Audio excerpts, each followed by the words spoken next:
Hey everyone, it's Rob from Hypop and welcome back to another video. In this one, we're going through the differences between natural lighting versus strobe lighting featuring the Godox AD100Pro.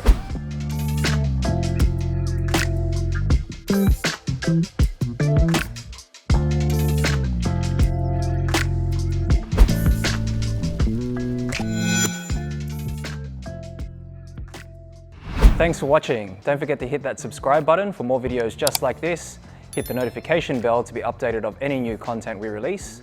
Leave a like on the video if it's helped you. Feel free to leave down in the comments section below your thoughts or if you have any questions about natural lighting versus strobe lighting. Follow us on social media at Hypop and visit our website, hypop.com.au. Let's get into it. So we're continuing our AD100Pro series here, but for this one, we're taking a look at natural lighting versus strobe lighting featuring the Godox AD100Pro. So what is artificial lighting? Firstly, artificial lighting can be any light that's produced, not made from nature, obviously. So it could be a flash such as this. It could be interior lights from a room. Now, natural lighting would be something that you get obviously outdoors. It could be overcast, it could be extremely bright, and that's what we're considering natural lighting. Our examples here, we're shooting in a studio environment. However, we do have access to natural light because the studio has a large roller warehouse door, and we've opened that up to show some demonstrations of similar style poses with the model, however using natural lighting versus strobe lighting. In the first one here, we have the model who's posing in front of a paper backdrop and the light's coming from the left side of the model, and you can actually see the natural light coming in and filling in. However, there are obvious shadows because the light's coming from one direction, whereas with artificial lighting, you're obviously able to position and control where that light comes from. So in this example, you can see the colors are a little dull and you're losing a little bit of detail in the shot. In this example, we're using two AD100 Pros, and you can see the shot's a lot more well evenly lit. So you're getting a lot of detail in the shot. It's filled in a lot of those shadows that you saw from the natural daylight shot, and you have more controlling factors in this shot. So you're able to position the lights where you need them.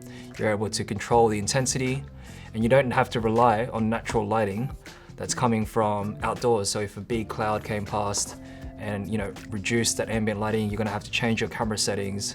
And with the AD100 Pro and artificial lighting, you're able to control and dial in those settings and maintain those settings regardless of what happens with the weather conditions. So in this next example, we have a close-up portrait shot of the model, one with natural lighting and one with artificial lighting with the AD100 Pro. So in this first example, the natural lighting example, you can see that the image is a little softer, it's a little bit more flat, and a little dull also because you're losing a little bit of detail with the natural light. It's not as detailed as what you would get with an artificial or a flash type shot. So in this next example, you can see that the flash shot with the AD100 Pro is a lot sharper, colors are popping a lot more, and the focus is really on the model itself.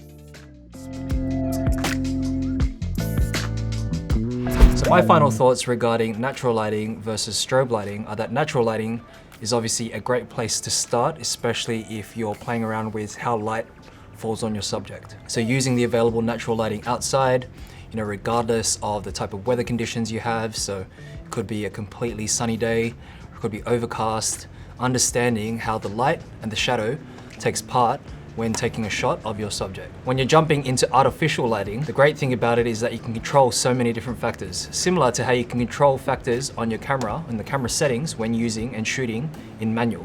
So what you see is that artificial lighting is really great if you're starting to dip your toes into understanding and knowing how to control all the lighting factors for your shot. Thanks for watching. We've actually just opened up a new studio space, so if you want to check out that, there's the links down below. It's studio.hypop.com.au. If you like this video, don't forget to hit that subscribe button, hit that notification bell to be updated of any new content we release. Leave a like on the video if it's helped you. Feel free to leave down in the comments section below your thoughts about this video if you have any questions. Follow us on social media at Hypop and visit our website, hypop.com.au. Thanks for watching.